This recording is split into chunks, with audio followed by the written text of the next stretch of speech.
Baik, bismillah, assalamualaikum warahmatullahi wabarakatuh. Alhamdulillah, wassalatu wassalamu ala rasulillah wa ala alihi wa sahbihi wa maula la hawla wa la quwata illa billah. Bapak-bapak yang saya hormati, kita lanjutkan kajian kita pada tema Al-Qasasul fil Quran, yaitu kisah-kisah inspiratif dalam Al-Quran. Di beberapa waktu lalu kita membahas tentang kisah Persia sampai pada kisah terbentuknya negara Iran dan agama yang dianut oleh bangsa Persia dari masa ke masa sampai terbentuknya satu entitas Republik Iran ya, yang mengklaim sebagai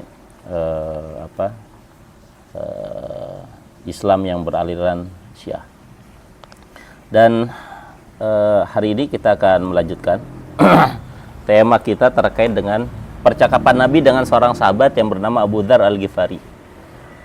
Jadi ada sahabat namanya Abu Dzar Al-Ghifari, kemudian bertanya pada Rasulullah SAW, ya Rasulullah, jauh sebelum manusia itu turun, kira-kira ya bangunan apa yang kemudian pertama kali Allah turunkan? Ini kalau kita ditanya, kira-kira bangunan pertama kali sebelum manusia itu turun apa, Dok? Fondasi. Oke. Nah, ini dijawab langsung oleh Al-Quran. Tepatnya Quran Surah Ali Imran ayat 96 yang berbunyi inna awwala baitin wudi'a lin-nasi alladzi bi Bakkah. Yaitu bangunan yang pertama kali Allah turunkan di muka bumi itu adalah Bakkah. Nah, kemudian ditanya lagi Nabi sallallahu alaihi wasallam oleh sahabat ini, "Tsumma ayya Rasulullah?" Kemudian apa? Kemudian Baitul Maqdis. Kemudian Nabi ditanya lagi, kam bainahuma, berapa jarak antara pembangunan atau turunnya Ka'bah itu dengan Baitul Maqdis? Arbauna sanah, 40 tahun. Nah, ini yang coba kita akan kaji, dan saya akan mencoba memberikan gambaran bagaimana bentuk Ka'bah dari masa ke masa. Kan pertanyaannya, apakah Ka'bah hari ini sama dengan Ka'bah di masa Nabi Adam, sama dengan Ka'bah di masa Nabi Nuh, sama dengan Ka'bah di masa Nabi Ibrahim, dan seterusnya. Nah, pertanyaannya, kira-kira sama nggak? Enggak. Oke. Kalau ditanya sama nggak, maka jawabannya apa? Berbeda. Nah, pertanyaan lanjutannya, apanya yang berbeda? Awalnya cuma kayak kotak doang, ada kayak batak. Oke. Baik. Saya akan tulis ya, Pak. Judulnya ini sejarah apa? Gak ada ini lagi ya? Oh, ini ya? Oh, agak kurang dikit. Hah? Oh, yang biru ya?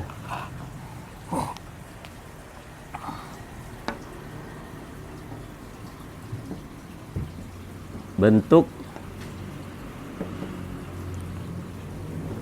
dari zaman ke zaman ya.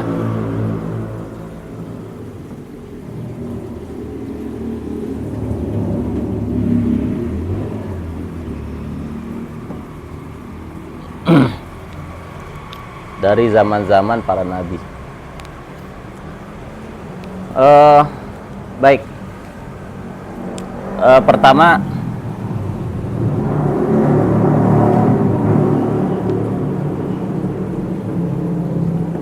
nama-nama Ka'bah itu ya disebutkan oleh Al-Quran, itu ada beberapa namanya. Nanti kalau ditanya Ka'bah itu apa sih namanya? Pertama, Bakkah. Bakkah.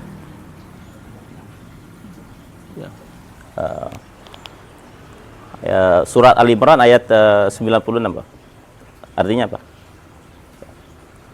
Sesungguhnya rumah ibadah pertama yang dibangun untuk manusia ialah Bakkah, atau dalam kurung Mekah yang diberkahi. Oke.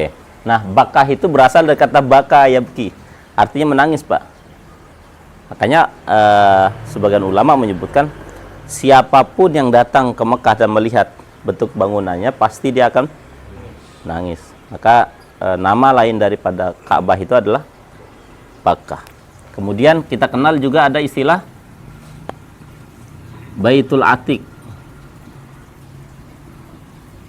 Baitul Atiq itu apa artinya? Rumah kuno. Kenapa disebut dengan rumah kuno? Karena dari zaman ke zaman modelnya begitu-gitu aja. Ya, justru nanti ini saya akan jadikan 2 sesi, Pak. Ada sahabat namanya Abdullah ibn As, ya. Beliau ini memberikan gambaran tanda-tanda hari kiamat ketika orang-orang di akhir zaman sudah mulai kemudian memperbaiki dan mempercantik Ka'bah. Ini ada tema khusus terkait dengan tanda-tanda akhir zaman. Kemudian ada yang disebut dengan Masjidil Haram.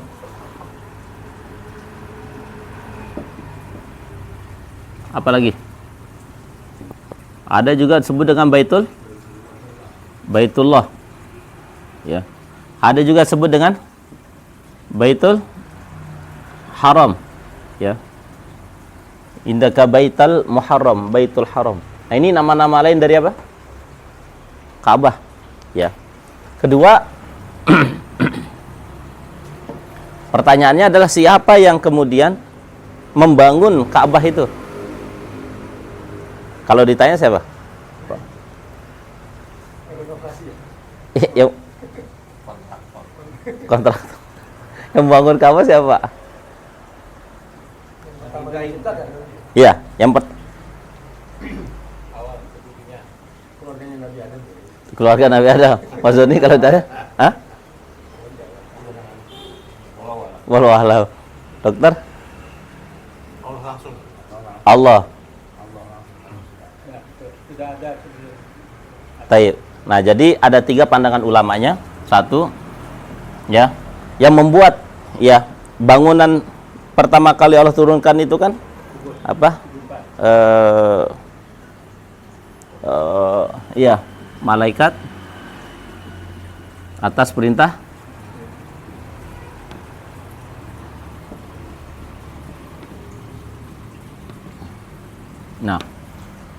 maka orang yang pertama kali membuat pondasi, membuat dindingnya itu adalah dengan sederhana Nabi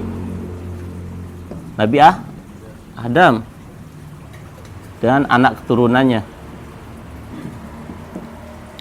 Dalilnya mana?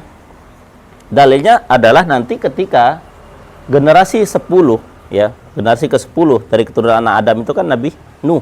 Itu sudah ada Ka'bah itu berbentuk berdinding. Nah, ini bukti bahwa Nabi Adam dan anak keturunannya itulah yang kemudian membuat bangunannya. Sedangkan pondasinya diturunkan oleh malaikat atas perintah Allah Subhanahu wa taala. Nah, kemudian baru kemudian direnovasi mulai di zaman siapa? Nabi Ibrahim dan Ismail. Ya, berdasarkan ayat yang sering dibaca, wa idz yarfa'u Ibrahimul qawa'ida minal baiti wa Ismailu rabbana taqabbal minna innaka antas samiul alim. Baik, saya kasih gambaran dulu supaya nanti kita ada ada gambaran, ya. Ada gambaran. Jadi ini kan Nabi Adam. Nabi kedua siapa? Idris. Ya kan? Kemudian Nuh. Nah, Nuh ini ke Nabi Adam ini 10 generasi. Berarti satu generasi 100. Berarti berapa tuh? 1000 ya? 1000 tahun, Pak. Nah, Nuh ini kan dalam catatan sejarahnya memiliki beberapa anak. Ada Sam, ya kan? Ada Yafis. Ini dulu nanti supaya kita tahu, ya. Kemudian ada Ham. Ham ini orang berkulit hitam, orang Afrika, Pak. Yafis ini orang-orang Yapetik, Komun Atrok, bangsa Turki, bangsa Cina, Mongolia dan sebagainya. Ini Sam ini negara-negara orang-orang Arab. Nah, ini nanti memiliki keturunan namanya Azar. Azar anaknya 3.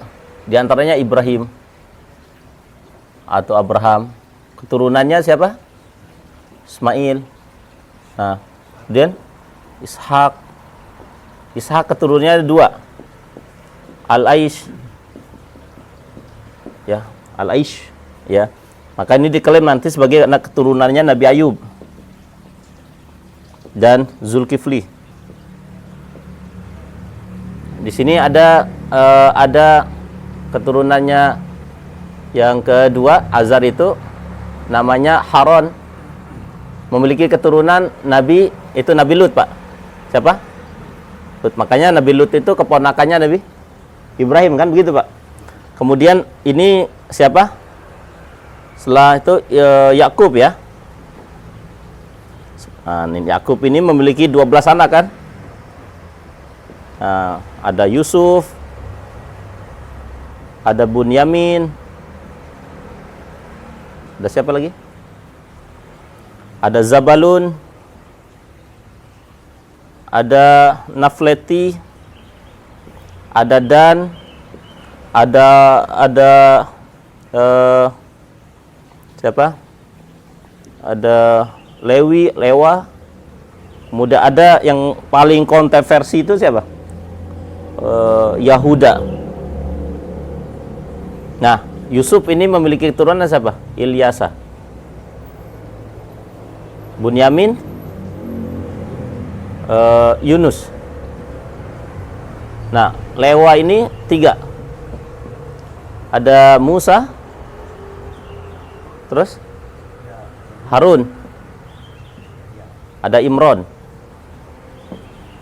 Nah, sezaman dengan Nabi Musa itu juga ada Nabi siapa? Syuaib, ya. Kemudian di sini ada Yahuda, ini keturunannya bukan hanya Nabi Rasul, tapi juga dia raja. Yang kita kenal Raja Tolut. Tolut ini memiliki 2 putri. Dinikahi oleh siapa? Daud. Daud memiliki Sulaiman. Nah, Sulaiman anak keturunannya Zakaria. Zakaria nikah dengan Alisobat. Wasta'ala ra'su syai'a, sampai rambutnya memutih 90 tahun usianya belum punya anak. Sampai Allah kasih seorang anak, ya Yahya, khudhil kitaba biquwah, namanya Yahya. Ya, 3 bulan setelah Nabi Yahya ini muncul Nabi akhir zaman, Nabi Isa. Dari siapa? Dari Maryam.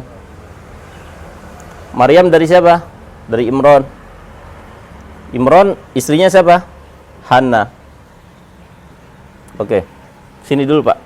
Nah, jadi renovasi. Oke. Di sini Nuh, ini di bawah Nuh itu ada Soleh, Hud, dan sebagainya. Baik.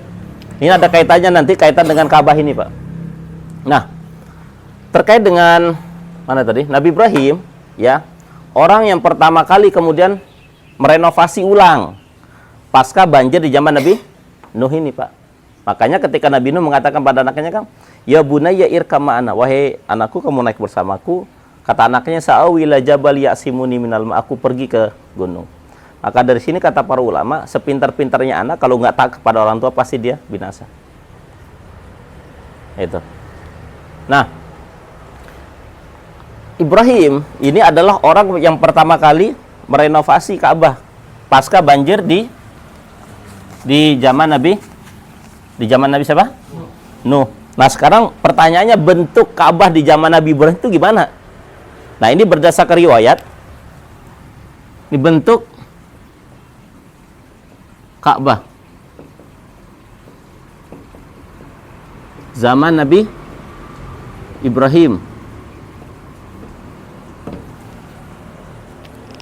Ini di kampus ini ngajar semester 8 ini. Udah lewat ini. Lulus dah lagi. Oke, bentuknya kalau dalam riwayat itu, ya, kalau hari ini kita temukan gimana, Pak? Kalau hari ini kita menemukan murabba itu segi 4. Di zaman Nabi Ibrahim itu dia memanjang. Nah, oke.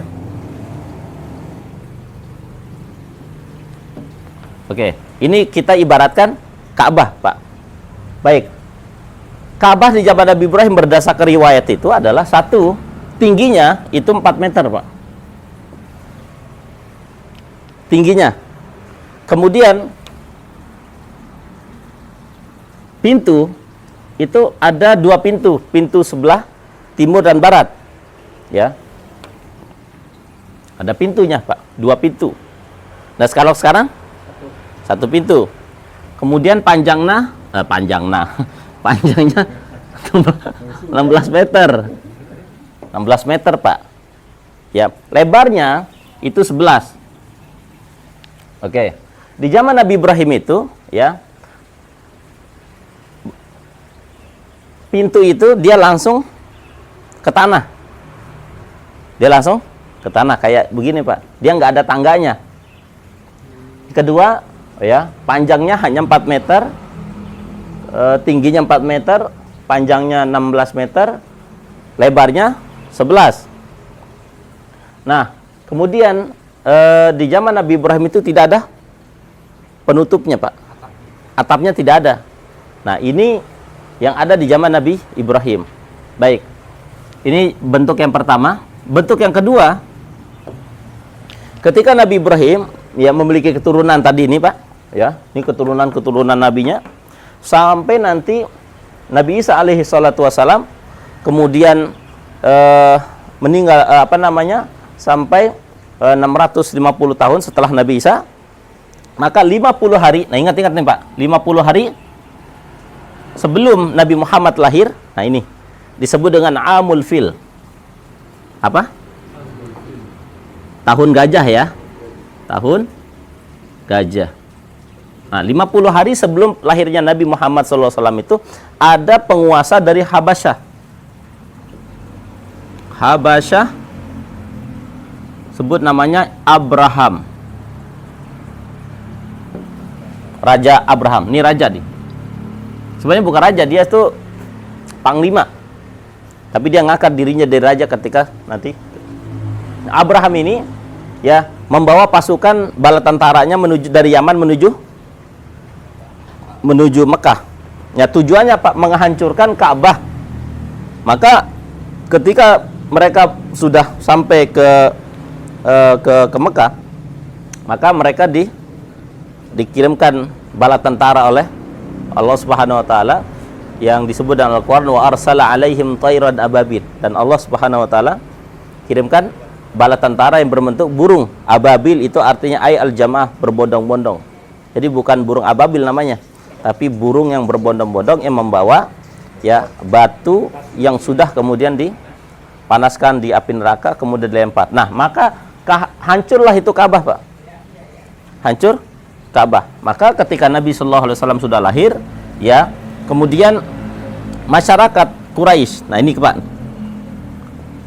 masyarakat Quraisy saat itu kemudian berkumpul, ya. Salah satu yang ditokohkan waktu itu adalah namanya Al-Walid bin Mughirah. Ini pernah dengar, Pak? Ini anaknya itu nanti tokoh ketika sebelum dan sesudah Islam tidak pernah kalah perang. Siapa dia? Nah, ini anaknya namanya Khalid bin Al-Walid Ibn Mughirah. Ini anaknya ini, Pak. Sebelum dan sesudah Islam dia nggak pernah kalah perang. Maka Al-Walid Ibn Mughirah ini mengatakan kepada seluruh masyarakat Quraisy pada saat itu, mari kita bangun lagi Ka'bah yang sudah hancur diserang oleh Abraha.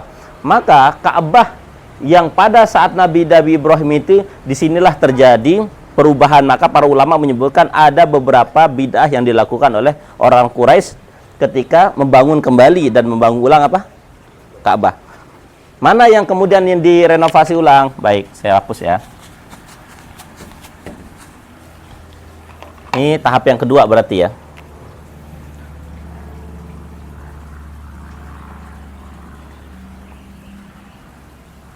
Ini ilustrasinya begini, ya. Tingginya, ya, dibuat 9 meter, Pak. Ya. Kemudian, ya, ini 13 meter. Jadi dikurangi panjangnya. Kemudian, ya, di sini ada 11. Kemudian di sini dibuatkan Hijr Ismail. Nah, awal mula keluarnya Hijr Ismail itu di zaman orang-orang Quraisy, ya.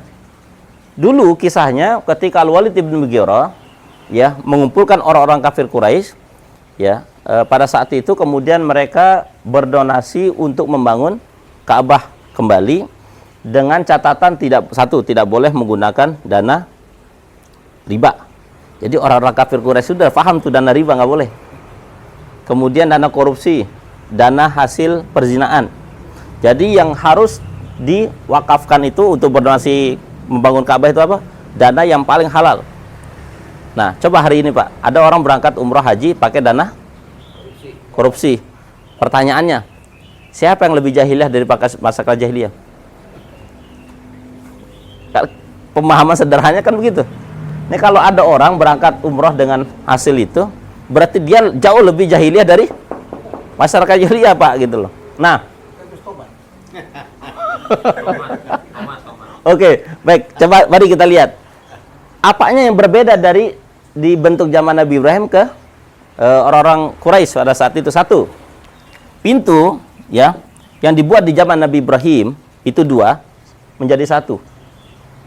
Ditutup 1, ya maka pintu masuk dan keluar 1, Pak. Kemudian ditinggikan apa? Kawaidnya. Kawaid itu apa? Pondasi.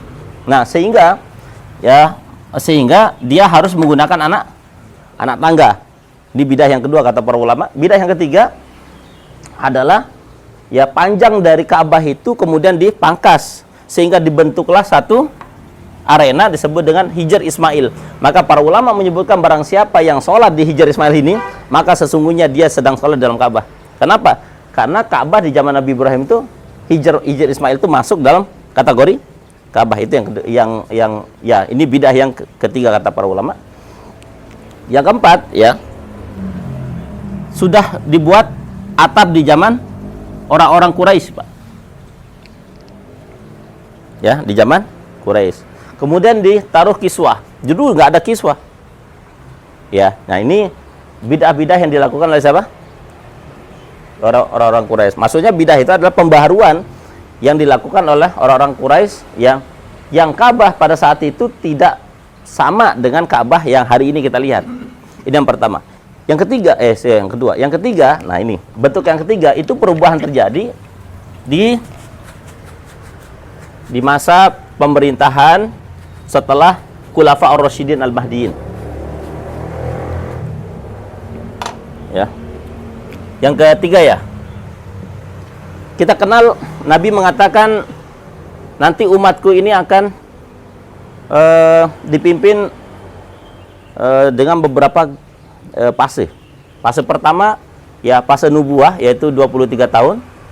Fase Khulafa ar-Rasyidin al-Mahdiyin itu sama seperti mirip-mirip dengan fase pemerintah Nabi itu 30 tahun. Dari mana 30 tahun? Abu Bakar berapa? 2 tahun. Hitungannya begini. Terus Umar itu 10 tahun, Pak. Utsman 12. Ali itu 6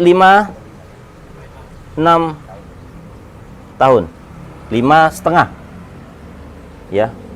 Nah, kalau dihitung ini jumlahnya 29,6.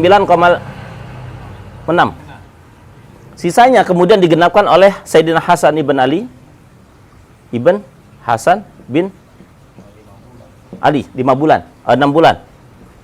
Saya digenap berapa? 30.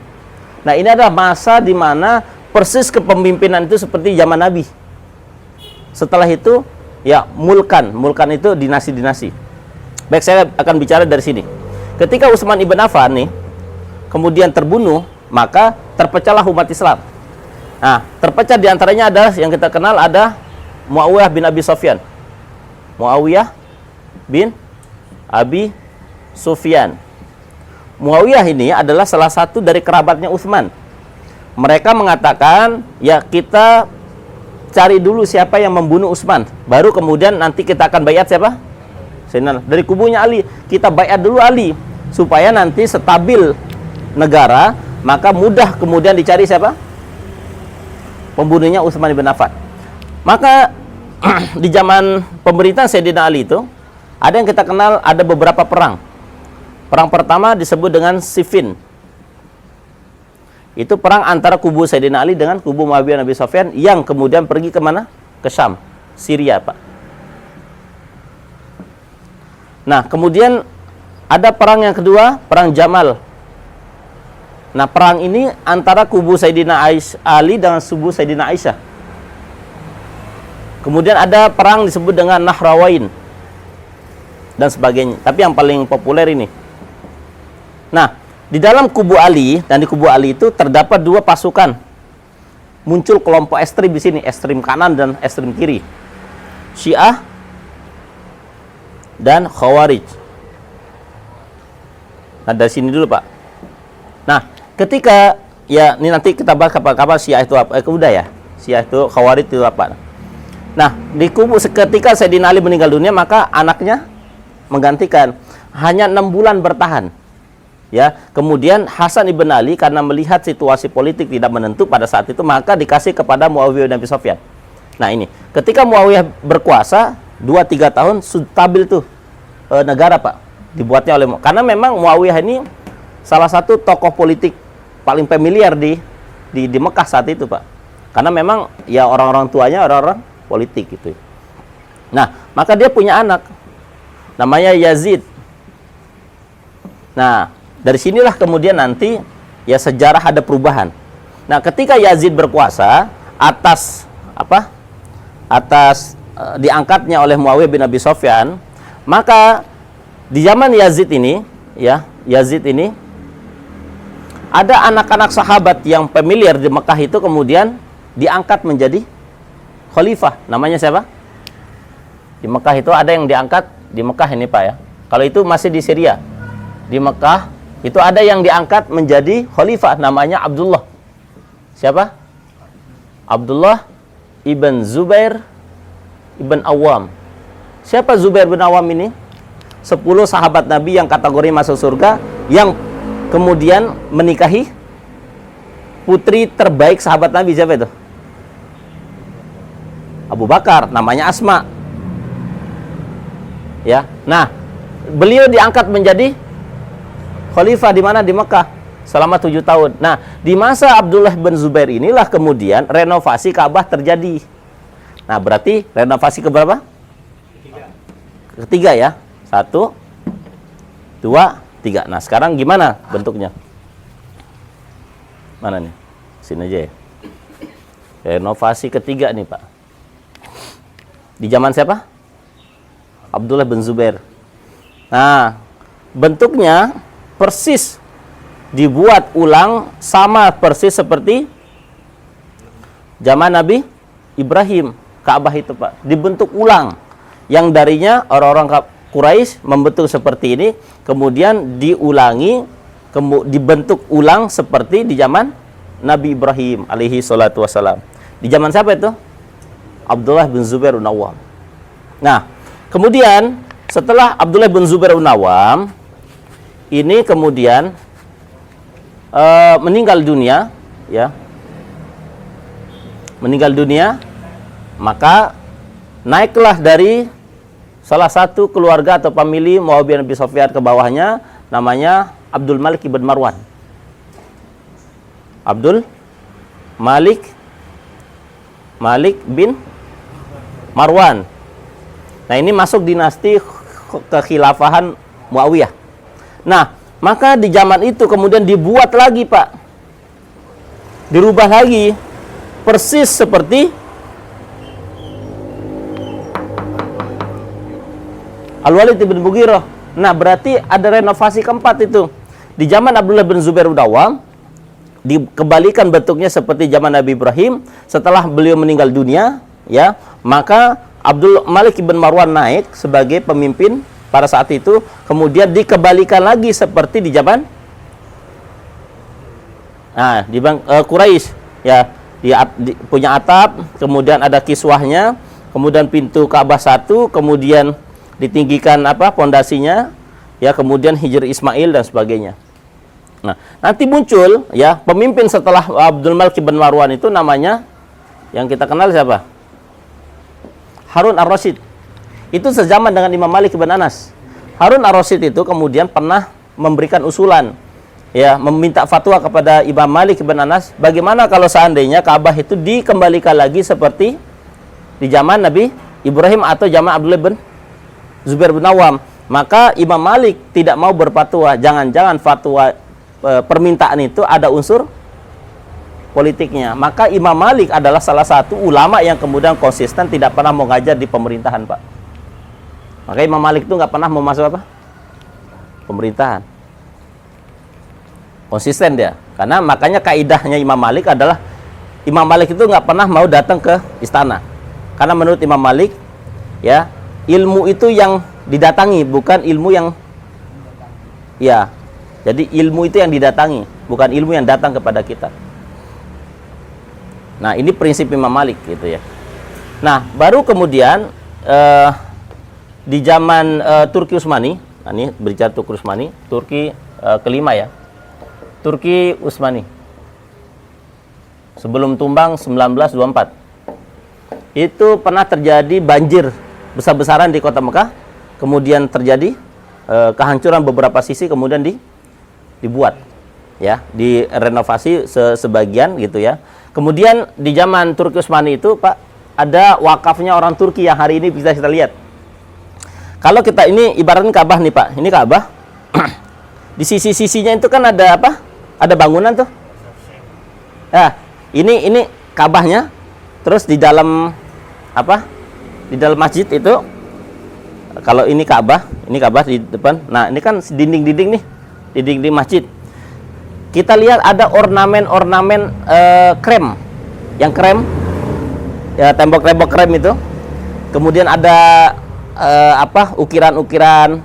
Itu adalah dibuat di zaman Turki Utsmani, Pak. Dan itu sumbangan masyarakat Turki yang sampai hari ini pemerintah Arab Saudi tidak mengubahnya, karena itu permintaan masyarakat Turki yang pada saat Turki Utsmani berkuasa mereka menyumbang atas uang pribadi mereka, dan itu sampai hari ini tidak dirubah. Nah, itu kalau antum lihat, perhatiin yang ini nih, untuk Ka'bah.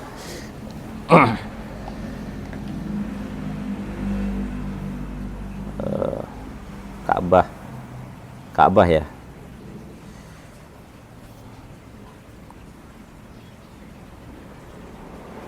Bentuk Masjidil Haram.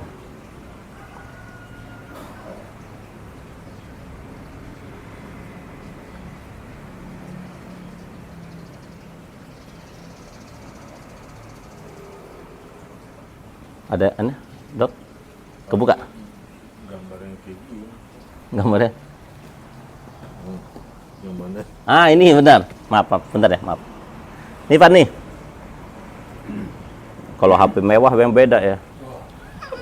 Nah, ini. Pak Haji. Nah, ini nih. Dia krem kan? Nah, ini. Yang ini. Yang krem ini itu pemerintah Turki Utsmani yang buat. Yang samping-sampingnya itu. Nah, makanya semewah apapun Masjidil Haram itu nggak dirubah itu, karena permintaannya masyarakat Turki.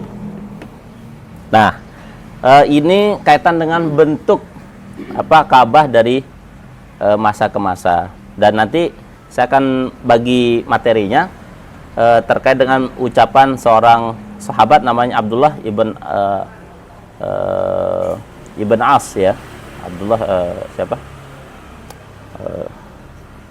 Abdullah bin As ya. Beliau memberikan gambaran nanti di akhir zaman itu, atau di antara tanda-tanda akhir zaman itu, ya, kalian kemudian akan menghancurkan Ka'bah dan akan membuat ya jauh lebih megah daripada apa yang dilihat oleh orang hari ini, kata Abdullah bin Amr bin As. Ya. Dan itu kita akan bahas nanti di pertemuan pekan depan ya, tanda-tanda akhir zaman terkait dengan pembangunan Masjidil Haram. Ini wallahu alam bisawab terkait dengan materi kita ya, karena tentang sejarah dan peradaban. Mudah-mudahan bermanfaat, dan kita berharap bahwa sebelum kita meninggal dunia ya paling tidak kita bisa ke 3 destinasi yang Nabi sebutkan. Kata Nabi, la tasyaddu rihala illa bi thalathati masajidah. jangan kalian susah-susah cari masjid kecuali 3 saja kata Nabi. Masjid Nabawi itu pahalanya sama dengan sholat 1000. Masjidil Haram sama dengan sholat 100.000 kali, ya. Kemudian Masjidil Aqsa sama dengan orang yang sholat 500 kali. Nah, kita berharap ya sebelum kemudian kita meninggal kita sampai Al-Aqsa. Ya, karena rata-rata kita ini kan sudah ke Haram sudah, ya. Ke mana? Nabawi sudah. Kemudian Al-Aqsa. Pak Haji ya? Al-Aqsa kemarin ya? Al-Aqsa gitu ya. Berarti lengkap itu. 100.000, 1000 sama 500 gitu ya. Ini kaitan dengan materi kita, Pak Alan, mudah-mudahan bisa digambarkan. Nah, ini materi ini saya rangkum dari kitab Al-Bidayah wan Nihayah ya, Pak. Jadi mungkin nanti di mana Ustadz itunya. Nah, namanya kitabnya adalah Al-Bidayah wan Nihayah dan Qasasul Quran. Itu karangan Imam Ibnu Katsir.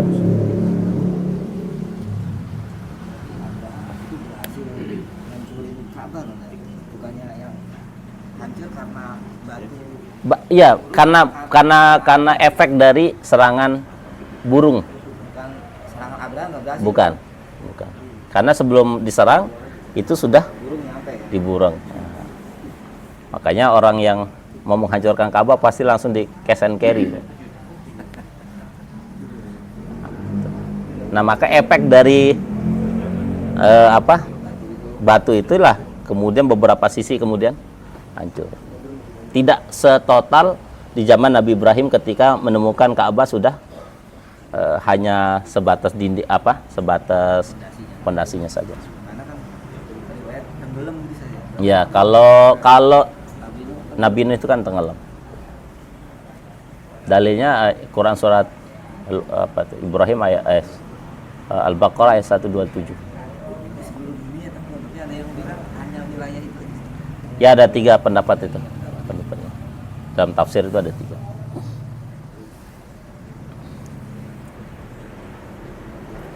Pak Haji, udah ya?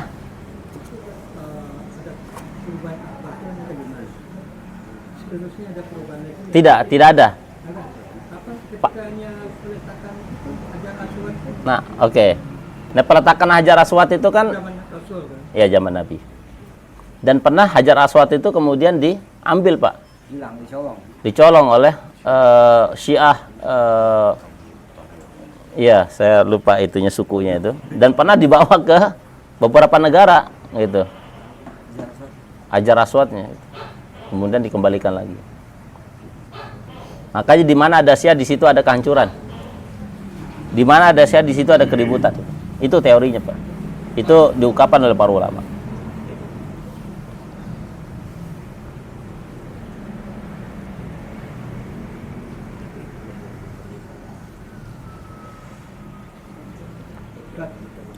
Lebarnya Ka'bah itu kan 13 itu.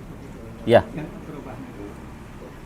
Kalau kita menghadap sholat menghadap kiblat itu kalau masjidnya lebar, ya Istiqlal kan 20 meter lebih itu. Bagaimana yang di ujung ini apa bisa persis ke sana? Oke. Apa kita menghadap ke Masjidil Haramnya atau ke Ka'bahnya? Oke, nih jadi gini, Pak. Menghadap kiblat itu maknanya 2. Satu dalam ilmu fikih ya, namanya Ainul Ka'bah. Siapa yang langsung harus presisi bagi orang-orang yang berada di dalam Masjidil Haram. Harus presisi itu. Maka disebut dengan Ainul Ka'bah. Mau sisi kiri, kanan, depan, belakang. Namanya Ainul Ka'bah. Bagi siapa? Yang diharam. Sah. Mau timur, barat, utara, selatan. Nah, bagi orang di luar haram, maka cukup dia hanya namanya wujuhul kiblah. Wujuh itu artinya hanya menghadap, mengarahkan. Makanya ya agak keliru itu, Pak. Kalau ada masjid ya, kemudian dibuat dipakai pakai sejadah, kemudian agak dimiring-miringin sejadahnya. Itu teorinya enggak pas. Cukup dia menghadap kiblat saja sudah sah. tanpa harus presisi. Pertanyaan, siapa yang bisa menjamin presisi kan seperti itu? Maka teorinya yang di luar Ka'bah atau haram itu maka dia cukup namanya wujuhul Ka'bah. Tapi kalau dia berada di dalam maka namanya ainul Ka'bah, dia harus presisi. Wallahu a'lam bishawab. Ya Ustaz, syukri itu. Karena ada alat aplikasi, wah ini kurang kalau makin ke sini kan, ada Israel.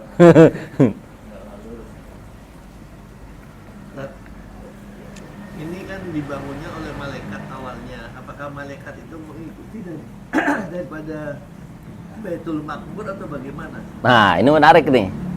Ini menarik. Ketika malaikat itu komplain. Jadi malaikat tuh kok dia komplain, Pak, gitu ya. Ke Allah. Komplain tuh begini. Karena gini, jangankan itu. Ketika malaikat itu diajak dialog dengan Allah, wa idz qala rabbuka lil malaikati inni jailun fil ardi khalifah. Kata malaikat, qalu atajalu fiha may yufsidu fiha wa yasfiku dima wa nahnu nusabbihu bihamdika wa nuqaddisu lak. Artinya kan dia ini ada dialog yang kemudian serius itu ditanggapi oleh siapa? Malaikat gitu kan. Nah, malaikat itu cemburu ketika Allah turunkan Ka'bah untuk tawafnya manusia.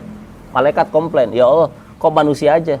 Kami mana? Maka disebut dengan Baitul Maqmur. Maka kenapa hikmahnya dalam perjalanan Isra Mi'raj Nabi tidak langsung trek dari Mekah langsung ke Sidratul Muntaha? Kenapa? Karena Ka'bah itu kalau ditarik lurus ke atas maka dia akan tembus kepada namanya Baitul Ma'mur, tempat Ka'bahnya malaikat. Sedangkan Baitul Aqsa itu, Masjidil Aqsa itu tembus ke Sidratul Muntaha. Itu bedanya, Pak. Nah, ini diungkapkan oleh para sahabat. Iya. Nggak usah dipikirin. Nggak usah dipikirin, pokoknya begitu. Jadi kalau ditarik lurus, apa namanya istilahnya? Vertikal dari Mekah ke atas itu sampai kepada Baitul Ma'murnya malaikat. Maka kata Nabi dalam hadis itu, malaikat itu setiap pagi datang ke Baitul Maqmur 70.000 malaikat dan tidak akan pernah keluar lagi. Maka di sini kata para ulama jumlah malaikat itu tidak terhingga. Artinya saking banyaknya. Bayangkan setiap hari 70.000 malaikat datang kemudian tawaf, kemudian menyembah Allah, berzikir, selawat, tasbih, dengan balik lagi. Artinya dia kan banyak jumlahnya, Pak. Sip-sipan kali ya. Sip-sipan itu.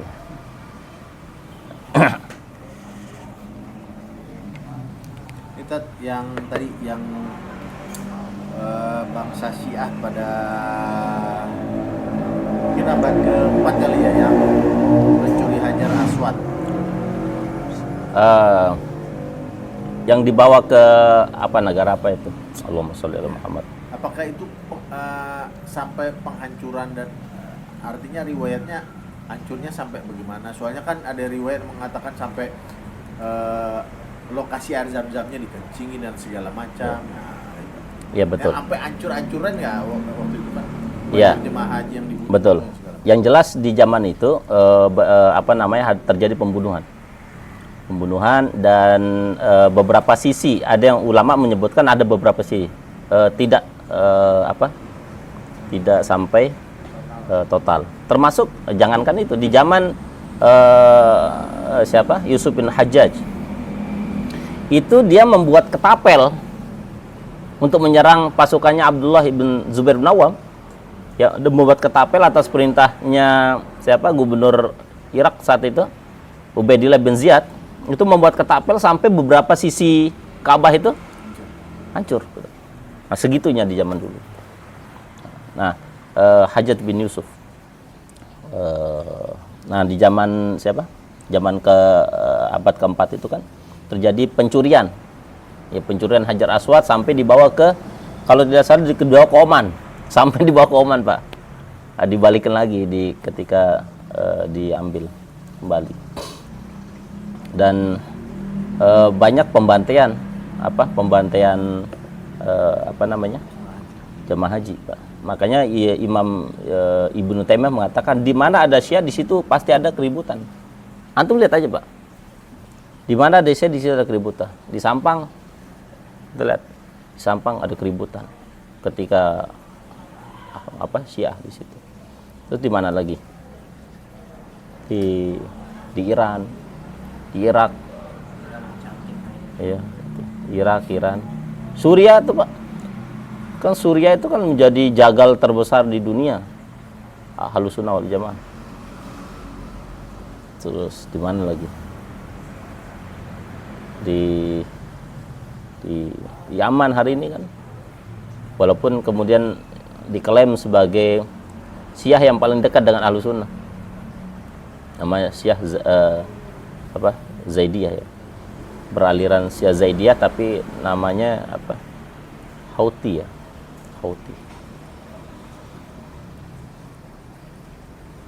Syiah.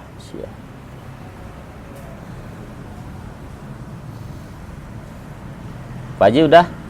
Biasanya kalau nggak direkam ini nanya banyak. Kalau direkam jadi kaku deh. Yaudah kita matiin aja deh. Jangan harus direkam. Enggak juga. Dan juga dipotong.